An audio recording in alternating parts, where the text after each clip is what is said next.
السلام علیکم جی. بہت برا لگتا ہے جی. پروفیشنل لائف کے اندر ہمیشہ بہت برا لگا کہ ہم ایک ڈیزاسٹر کا پرڈکشن کریں یا پیش گوئی کریں کہ یار کام خراب ہو جانا جی، اس طرح نہ کرو، ٹھیک ہے، اور وہ کام ویسے ہی ہو جائے. فیملی کے لیول کے اوپر بھی مطلب کہ کرنے کران مطلب کوئی رشتے وشتے کی بات چلی تو میں کہا یار اے منڈا ٹھیک نہیں گا جی، ٹھیک ہے، اور لیکن وہ شادی ہو گئی اور پھر وہ پتہ چلا کہ چوتھے سال ہی کام خراب ہو گیا. مطلب 2-3 سال تو لڑکی بیچاری نے برداشت کیا ہوگا اور اس کے بعد وہ پھٹ پڑی اور پھر وہ جناب سیپریشن ہوئی.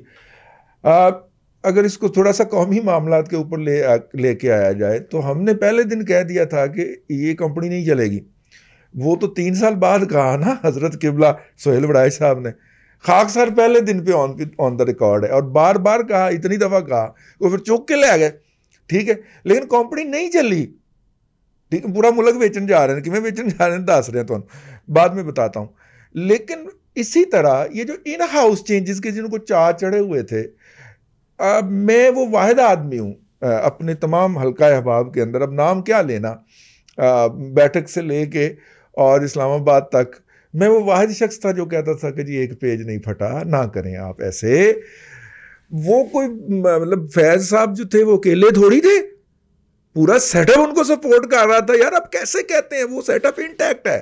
وہ ایک بندہ ہٹا دیں گے جس کو سب سے پہلے نفرت کا نشانہ بنایا جائے گا، امریکی طریقہ کار، امریکن طریقہ کار. آج کل ہم واپس امریکی کیمپ میں جا چکے ہیں. امریکی طریقہ واردات کیا ہے کہ پورے نظام کے ذریعے ایکسپلائٹیشن کرو، ریسورسز سک ان کرو، اور وہ وہاں کا جو حکمران ہو اس کو ڈیمونائز کرتے جاؤ، اور ڈیمونائز کرتے کرتے ایک لیول پہ لے جاؤ کہ ساری لوگوں کی نفرتوں کا رخ اس طرف ہو جائے اور لوگ اس کو گرائے جانے پہ آمادہ ہو جائیں. اور وہ جن کے بیاف کے اوپر یہ کام کر رہا تھا، صدام اس کی بہترین مثال ہے، جن کے کہنے کے اوپر یہ کام کر رہا تھا اور امریکن کے کہنے کے اوپر یہ کام کر رہا تھا، جو کچھ بھی اس نے 2 نمبریاں حرام توپیاں کیں وہ ساری ان کے کہنے پہ کیں، اور پوری نفرت کا ٹارگٹ اسے بنا دو اور اس کے بعد اسے سمیش کر دو.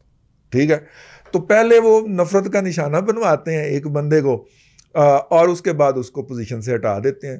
سمیش کرنے والا بات بھی ہٹا دیا کہ ٹھیک ہو. تو وہ تصویریں مطلب ہمیں کیسے پتہ چلنا تھا، آپ پہ ہی تصویریں ریلیز کی تھیں. تو میں وہ واحد آدمی ہوں جی اپنے حلقہ احباب کے اندر اب تک کی اطلاع کے مطابق، ٹھیک ہے، بعد میں کوئی اور دعوے دار پیدا ہوئے میں ریکارڈ پہ ہوں. میں کہا صفحہ کوئی نہیں پٹیا، ٹھیک ہے. تو اس دفعہ تو آؤٹ گوئنگ نے تو کالیں نہیں کی، تو کالیں تو صاحب نے خود کی ہیں، وڈے صاحب نے، ان کے دفتر سے کالیں گئی ہیں. کہا جا رہا ہے وہ مبینہ طور پہ جن کو کالیں گئی ہیں. تو پھر ایک صفحہ وہیں پہ ہے. دیکھیے یہ جو ہے اس سے ایک اور بات کی نشاندہی ہوتی ہے. حکومت نے قانون پاس کروا لیا ہے جی، 221 کے اپوزیشن کے 203 ووٹ نکلیں جی، حکومت کے 221 ووٹ نکلیں. اپوزیشن کہتی ہے کہ جو نان الیکٹڈ ڈاکٹر ظہیر الدین بابر روان المعروف جعلی ڈگری والے پی ایچ ڈی اور میٹرک بھی نہیں کیا ہوا موصوف نے، وہ والی ڈگری ہے ان کی، وہ بھی سندھ کے کسی دور دراز علاقے سے لی ہوئی ہے، اس کا مطلب وہ بھی جعلی ہے، وہ مدرسے سے لی ہوئی ڈگری ہے، وہ جو درس نظامی کی نہیں ہوتی وہ والی. تو ڈاکٹر ظہیر الدین بابر روان صاحب جو ہیں انہوں نے جو ہے وہ کہہ دیا، وہ سارے قوانین انہوں نے پیش کیے اور وہ پاس ہو گئے. تو وہ جناب گھیر گھار کے دیا گیا اور اس کا بھانڈا پھوڑ دیا. عمر لیاقت حسین نے آج کل انہوں نے فرمایا کہ ہم آئے تو نہیں، ہم تو لائے گئے ہیں، یعنی کہ اٹھا کے لائے گئے ہیں. تو حکومت کے صفوں کے اندر سے کوئی آ سکتی تھی بغاوت جس کو کہہ لیں، اور وہ نہیں آئی. ڈیفینیٹلی اسپیکر نے بھی ڈاکٹر ظہیر الدین بابر روان جیسے جو غیر منتخب لوگ ہیں، جو پارلیمنٹ کا حصہ نہیں ہے، جو کہ ووٹ نہیں کر سکتے پارلیمنٹ کے اندر، ان کو بھی کاؤنٹ کیا. یہ اپوزیشن کا کہنا ہے. اس طرح کی جو ہے اپوزیشن کے ساتھ ایسا ہی ہونا چاہیے، ٹھیک ہے. اور ماشاءاللہ اس کی نشاندہی جو ہے وہ تاج حیدر صاحب نے کی ہے، جو سب سے بڑی پارٹی ہے ایوان کی، پی ایم ایل این، اس کو توفیق نہیں ہوئی. تو خیر بہرحال خاک سر اپنا کیس پلیڈ کرنے کی کوشش کر رہا ہے. میں نے کہا تھا کہ یہ جو ہیں یہ لوگ جو ہیں یہ ایک صفحہ کوئی نہیں پھٹا، سارا کچھ وہاں پہ ہے. وہ ایک بندے کو ڈیمونائز کیا جا رہا ہے، اس کو سائڈ پہ کر دیا جائے گا، اور یوں آپ کے جذبات جو ہیں وہ تھوڑی دیر کے لیے اس کو ایک اس میں سے سیفٹی وال جو ہے اس کو کھڑا کر کے تو پریشر نکال دیا جائے گا. اب جو ہیں وہ لوگ جو ہیں جو ان ہاؤس چینجز کی بات کرتے ہیں وہ تو پہلی فرصت میں نا چلو بھر پانی لیں اور اس میں ناک ڈبو لیں، ٹھیک ہے. اور یہ وہی لوگ ہیں جنہوں نے پی ڈی ایم کو اندر سے تباہ و برباد کیا کسی کی فرمائش کے اوپر کہ ہماری صوبائی حکومت نہ چھیڑی جائے، اور اب یہ ان ہاؤس چینج کی ٹرک کی بتی کے پیچھے لگا کے تو جانا چاہ رہے ہیں. یار اس طرح کے جو انتظامات ہوں، اس کا مطلب ہے کرنل لیاقت وسیم کی جگہ پہ اسی دن کوئی نہ کوئی تعینات ہو گیا تھا. تو یہ جو کرنل لیاقت وسیموں کی موجودگی کے اندر آپ دیکھیں نا کس طرح اسپیکر کے ارد گرد حصار کھڑا کیا گیا، کیونکہ جو 2 نمبری اس نے کرنی تھی اس کے بعد کوئی نہ کوئی تھپڑ اس کو پڑ جانا تھا، تو اس کی پہلے حفاظت کا اہتمام کیا گیا. تو وہ حفاظت کا انتظام کر کے انہوں نے کر لیا.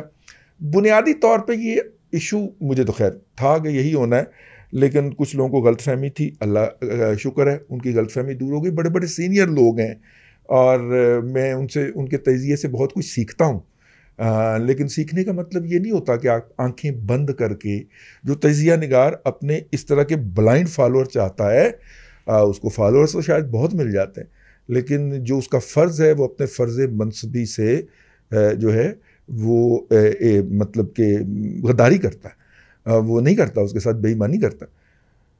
آپ کو اپنے فالوورز کو یا جو لوگ آپ کو فالو کرتے ہیں اس کی ذہنی استعداد بڑھانی چاہیے کہ اس کو بھی سوچنے پہ آمادہ کرنا چاہیے کہ وہ یہ نہ کہے کہ مجھے بنا بنایا تجزیہ دے دے میں جا کے کسی دا گلی وچ منہ توڑنا. نہیں، اپنا تجزیہ خود ڈیولپ کر، ٹھیک ہے، اس کو ذہنی طور پہ کرنا. تو میں اس کے لیے وہ جو مغز ہے تبصرے کا وہ نکال کے دیا کرتا تھا کہ جناب ایک صفحہ وہیں پہ ہے، صفحہ وہیں کا وہیں قائم ہے. محبتوں میں تھوڑی سی کمی ہو سکتی ہے، ٹھیک ہے، اور لیکن یہ ہے کہ میں ایکسٹینشن تم سے نہیں لینا چاہ رہا، میں نئے بندے سے ایکسٹینشن لینا چاہ رہا ہوں. اس طرح کی کوئی کنٹروورسیز ہو سکتی ہیں، otherwise every thing is going with schedule. کیوں ہوا؟ آپ میرے پرانے تجزیے نکالیں تو ان میں سے ایک حصہ یہ تھا کہ یہ ان ایکسٹرنل سچویشن کی وجہ سے یہ ایسا ان کے لیے مشکلات ہو سکتی. تو ان میں سے سب سے بڑی جو میرا تجزیہ ہے وہ مشکل جس کے اوپر انہوں نے قابو پایا ہے وہ جو ویسٹرن اسٹیبلشمنٹ سے ان کو آ رہا تھا پریشر کہ آپ چین اور روس سے پرے ہوں اور ان کے یہاں پہ مکو ٹھاپیں اور ان کا یہاں پہ بیڑا غرق کریں چین اور روس کا، اور پھر ہم آپ کے اوپر کوئی تھوڑی سی رکھیں گے. تو ہم نے فوری طور پہ اسے عمل درآمد شروع کیا. داسو حملہ جو تھا وہ اس کی پہلی قسط تھی، جس کے بعد چائنیز یہاں سے چلے گئے اور تابش گوہر نے کراچی اس لاہور موٹر پائپ لائن جو تھی اس کے اوپر رشین کو اتنا ذلیل کیا کہ وہ بھی منصوبے مضابط جو طے کیے ہوئے تھے پاکستان کے بارے میں وہ ترک کر دیے. لیکن آپ ان باتوں پہ نہ جائیے. گزشتہ دنوں جو ہے وہ بڑے صاحب نے کچھ جرنلسٹوں کو طلب کیا ہوا تھا اور اس طلبی کے دوران جہاں پہ ان کی دوبارہ ذہن سازی کر رہے تھے وہ مختلف ایشوز کے اوپر، تو گوئنگ پاسنگ ریمارکس کے اندر جس کے اوپر کسی نے توجہ نہیں دی لیکن جو ہمارا سورس ہے اس کے کان کھڑے ہو گئے. تو بڑے صاحب نے فرمایا کہ جو موجودہ حالات کا تقاضا ہے اس میں امریکہ کے ساتھ چلنا ہماری مجبوری ہے. جو موجودہ حالات کا تقاضا ہے اس میں امریکہ کے ساتھ چلنا ہماری مجبوری ہے. تو اگر ہم نے امریکہ کے ساتھ چلنا ہے اور بائیڈن بھی کہہ چکا ہے کہ ہم نے چائنا کے ساتھ چلنا ہے اور بندوق کے ذریعے نہیں، ہم نے معاشی ذریعے سے چلنا ہے، تو اس کا مطلب یہ ہے کہ اگلی جنگ تو معاشی جنگ ہے نا. تو معاشی جنگ کے اندر جو دنیا کی سب سے بڑی معیشت بن گئی ہے یا اس کا تو مکو ٹھاپنا ہے نا تاکہ وہ مزید بڑی نہ ہو جائے، ٹھیک ہے.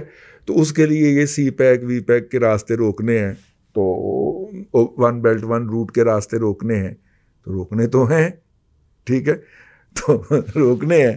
تو پھر کس طرح روکنے ہیں وہ ہم نے ابتدا داسو سے کر دی تھی. باقی سارے اقدامات آپ کو نظر آ رہے ہوں گے، بیانات آتے رہیں گے. سی پیک کا دفتر ہم نے احتیاطاً کراچی منتقل کر دیا تھا کہ اب گوادر سے آپ کا کچھ لینا دینا نہیں ہے.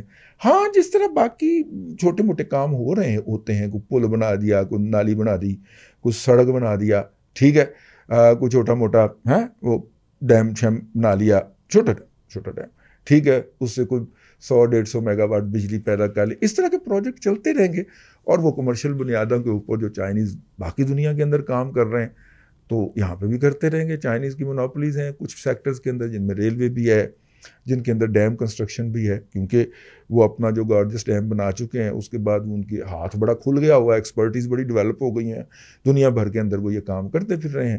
تو یہاں پہ بھی کریں گے. ابھی کیا نام ہے اس کا، یار نائل کے اوپر ایک ڈیم جو ہے وہ بنانے کی، جو بہت بڑا ڈیم ہے اور جس کے اوپر کئی ملکوں میں جھگڑا پڑا ہوا ہے، وہ چائنیز نہیں بنایا ہے نا. تو وہ بڑے بڑے ڈیمز کی نوبت نہیں آئے گی، چھوٹے موٹے کام ہوتے رہیں گے. اور اس کے پیش نظر میں نے آپ کو اپنے پروگرام دادا پوتا شو میں بھی بتایا تھا کہ کچھ 4 آنے ہمیں برطانیہ کی طرف سے بھی مل گئے ہیں، کوئی 2 آنے ہمیں جرمنی نے بھی دے دیے ہیں. تو یہ پیسے آئیں گے، اور وہ چونکہ کیش میں آئیں گے اور چائنا کیش نہیں دیتا، اس لیے بھی چائنا بہت برا ہے. تو پھر کوئی نہ کوئی پیارا افضل جو ہے وہ آگے کہے گا کہ 25 لاکھ روپیہ لگا ہے ایک پیشنٹ کے اوپر، تو یوں وہ پیسے گوڑ گوں ہو جائیں گے. تو امریکہ کی طرف سے بھی اب آپ دیکھیے گا IMF کو کہا جائے گا کہ یار ذرا ہاتھ تھولا کار ان کے اوپر، تم نے بہت کام اٹھا دیا، اور پھر IMF سے پیسے مل جائیں گے اور پھر ہمیں مزید پیسے جو ہے وہ یہ جو بانڈز ہوتے ہیں، سکوک بانڈ ہو گیا، ٹھیک ہے، انڈس بانڈ ہو گیا، ان کے ذریعے ہمیں پیسے اٹھانے کی اجازت مل جائے گی، اور ہم اسی طرح سسکتے ہوئے چلتے رہیں گے. فورسیبل فیوچر میں تو یہی نظر آتا ہے. تو خوشی اس بات کی نہیں ہے کہ میں سچا ثابت ہوا، اور میرے تمام احباب جو تھے، اور مطلب میرے احباب میں کوئی بندہ نہیں تھا جو اس بات کے اوپر زور نہ دے رہا ہو کہ ایک صفحہ پھٹ گیا ہے اور اس بات کا دعوے دار نہ ہو. مجھے دکھ ہو رہا ہے کہ وہ غلط ثابت ہوئے اور میں درست ثابت ہوا، لیکن میں پہلے دن سے آپ کو یہی کہہ رہا ہوں. فکرہ آیا کہنے کو دل نہیں کرتا، ٹھیک ہے، ہاں ٹھیک ہے، کبھی میں ملک سے باہر چلا گیا تو ضرور کہوں گا وہ فکرہ، لیکن میں نے جانا کوئی نہیں، لہٰذا کہوں گا نہیں. ہاں کس جگہ پہ لکھ کے رکھ جاؤں گا، میرے مرنے کے بعد آپ پڑھ لیجئے. تو اس لیے جو روایات ہیں، درخشندہ و تبندہ روایات، ان کے پیش نظر تو یہی ہونا تھا جو ہوا ہے. نواز شریف صاحب ابھی کوئی زیادہ ایکٹیو نہیں ہوں گے. کیوں نہیں ہوں گے وہ میں پھر آپ کو اگلے ولاگ میں بتاؤں گا. اللہ آپ کو آسانیاں عطا کرے اور آسانیاں خلق خدا میں تقسیم کرنے کی توفیق عطا کرے.